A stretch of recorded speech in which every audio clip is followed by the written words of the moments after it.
যে এলএনজি আমরা কিনতাম $10 আমাদের G2G কন্ট্রাক্টে, স্পট থেকে সেটা কিনতে হচ্ছে $20।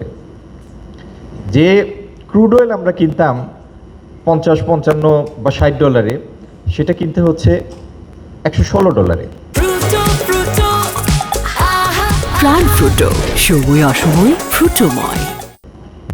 যে সার আমরা কিনতাম $456, আমাদের এখানে ইউরিয়া লাগে প্রায় 26 লাখ টন বছরে। তার একটা বাল্ক পার্ট বাইরে থেকে আনতে হয়, কারণ for many years we have not been able to keep our fertiliser factories running through out the year গ্যাসের জন্য।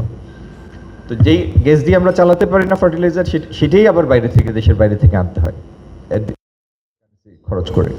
যে গ্যাস আমরা কিনতাম $456, সেটা কিনতে হচ্ছে ইন এক্সেস অফ $800। তার মানে একটা সরকারের যে ম্যানিউভারিং ক্যাপাবিলিটি, যে একটা আর্থিক যে কুশন, যে আমি আমার প্রায়োরিটিতে এইভাবে খরচ করব, এই প্রায়োরিটিতে খরচ করার ক্ষমতাটা বা ম্যানিউভারিং স্পেস এই সরকারের জন্য অনেক কঠিন হয়ে গিয়েছে।